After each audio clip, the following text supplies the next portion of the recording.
ശക്തമായ പ്രതിഷേധമാണ്. പ്രതിപക്ഷ പ്രതിഷേധത്തെ തുടർന്ന് സഭ തടസ്സപ്പെട്ടു, ചോദ്യോത്തരവേള തടസ്സപ്പെട്ടു, മറ്റ് നടപടികളിലേക്ക് കടക്കുകയാണ്.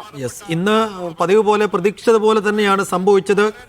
സഭാ കവാടത്തിൽ നിന്ന് പ്രതിഷേധ മാർച്ചായി പ്രതിപക്ഷം സഭയിലേക്ക് വരുന്നു. ഇന്നലെ കണ്ടതുപോലെ സ്പീക്കറെ മറച്ചുകൊണ്ട് ബാനർ ഉയർത്തുന്നു. ശേഷം നടുത്തളത്തിൽ കുത്തിയിരുന്ന് പ്രതിഷേധിക്കുന്നു. പ്രതിപക്ഷ നേതാവ് നേരം ആമുഖമായി സംസാരിക്കുന്നു.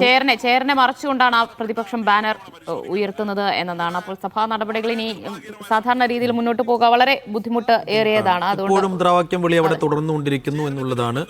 പ്രതിപക്ഷ നേതാവ് സംസാരിച്ചതിന് ശേഷം പാർലമെന്ററി കാര്യ മന്ത്രി കൂടിയായ MP രാജേഷാണ് സംസാരിച്ചത്.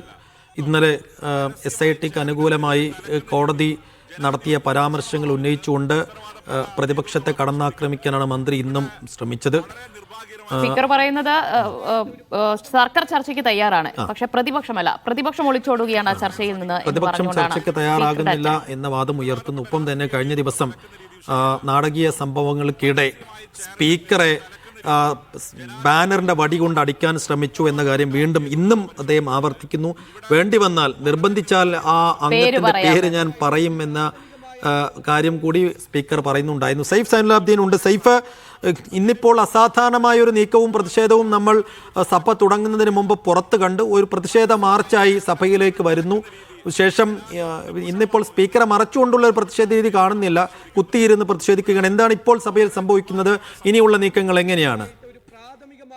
പ്രതിപക്ഷത്തിന്റെ പ്രതിഷേധം കടുത്ത് തന്നെ വരികയാണ്. ചോദ്യോത്തരവേള ആരംഭിച്ചപ്പോൾ മുതൽ തന്നെ പ്രതിപക്ഷത്തിന്റെ ഭാഗത്തു നിന്നുള്ള പ്രതിഷേധം ആരംഭിച്ചിരുന്നു. അവർ എന്തായാലും സഭാ നടപടികളുമായി ഒരു കാരണവശാലും സഹകരിക്കില്ല നിലപാട് സ്വീകരിച്ചുകൊണ്ടാണ് സഭയ്ക്കുള്ളിലേക്ക് തന്നെ വന്നത്.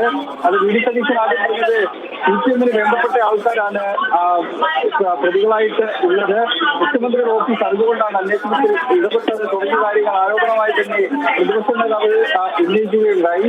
അതിനുശേഷം സഭയിലേക്ക് വന്ന് ചോദ്യോത്തരവേള ആരംഭിച്ചപ്പോൾ തന്നെ പ്രതിപക്ഷ നേതാവ് പറഞ്ഞത് SITക്ക് മേൽ സമ്മർദ്ദമുണ്ട്, പ്രതികളെല്ലാം ജാമ്യം നേടുന്നു, പവിത്രമായ സ്ഥലത്താണ് കൊള്ള നടന്നത്, തെളിവുകൾ പോലും കണ്ടെത്തിയിട്ടില്ല, പോലീസിൽ നിന്നാണ് സ്വർണം വിറ്റത് എന്ന് കോടതി തന്നെ പറഞ്ഞു, അത് ആരാണെന്ന് കണ്ടെത്താൻ പോലും SITക്ക് ഇതുവരെ കഴിഞ്ഞിട്ടില്ല തുടങ്ങിയ കാര്യങ്ങൾ അദ്ദേഹം സൂചിപ്പിക്കുകയുണ്ടായി. സഭയിലുണ്ടായ പ്രതിഷേധവുമായി ബന്ധപ്പെട്ട് വ്യക്തമാക്കിയത് വാച്ചാൻ പാട് ബാനർ പിടിച്ചു വാങ്ങി. സൈഫിലേക്ക് വരാം. സൈഫ്, എന്തായാലും സഭാ നടപടികൾ ഇപ്പോൾ വേഗത്തിൽ പൂർത്തിയാക്കുകയാണ്. ചോദ്യോത്തരവേള റദ്ദ് ചെയ്തിട്ടുണ്ട്. ശക്തമായ പ്രതിപക്ഷ പ്രതിഷേധത്തെ തുടർന്നാണ് ഇപ്പോൾ നടപടികൾ വേഗത്തിലാക്കുന്നത്. ഇപ്പോഴും അവിടെ സ്പീക്കറിന് മുന്നിൽ, ചെയറിന് മുന്നിൽ ഇരുന്ന് കുത്തിയിരുന്ന് പ്രതിഷേധിക്കുകയാണ് പ്രതിപക്ഷ അംഗങ്ങൾ. മുഖമടച്ചൊന്ന് കൊടുത്ത് പറയുന്നുണ്ട് ഇമാതിരി സമയം പൂർണ്ണ തൃപ്തി. ചോദ്യോത്തരവേള റദ്ദാക്കി എന്നുള്ളതാണ് ഏറ്റവും പ്രധാനപ്പെട്ട കാര്യം. ഇന്നലെ പക്ഷേ ചോദ്യോത്തരവേള നടന്നിരുന്നു. ഇന്നിപ്പോൾ ചോദ്യോത്തരവേളയും റദ്ദാക്കിയിരിക്കുന്നു. കടുത്ത പ്രതിഷേധമാണ് പ്രതിപക്ഷം. ശബരിമല സ്വർണ്ണക്കൊള്ള അന്വേഷണം സർക്കാർ അട്ടിമറിക്കുന്നു എന്ന ഗുരുതരമായ ആരോപണം ഉയർത്തിക്കൊണ്ടാണ് ഇതിൽ വലിയ പ്രതിഷേധത്തിലേക്ക് കടക്കാൻ കാരണം പ്രതികളെല്ലാം ജാമ്യം നേടി പുറത്തിറങ്ങുന്നു എന്നതാണ്. എന്ന് വെച്ച് കഴിഞ്ഞാൽ ഇവരൊക്കെ പുറത്തിറങ്ങുമ്പോൾ ഒരു തെളിവ് പോലും, എന്ന് വെച്ച് കഴിഞ്ഞാൽ ഈ തൊണ്ടി മുതൽ പോലും കണ്ടെത്താൻ SITക്ക് കഴിഞ്ഞിട്ടില്ല. അത് വലിയ വീഴ്ചയാണ്.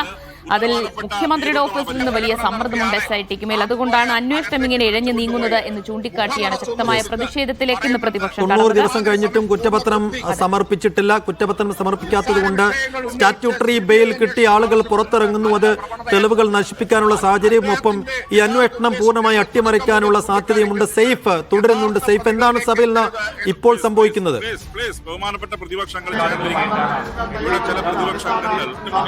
ഇപ്പോൾ സഭാ നടപടികൾ വേഗത്തിലാക്കിക്കൊണ്ട് സഭ ഇന്നത്തേക്ക് പിരിയാനുള്ള നടപടിക്രമങ്ങളിലേക്ക് സ്പീക്കർ കടന്നിരിക്കുകയാണ്.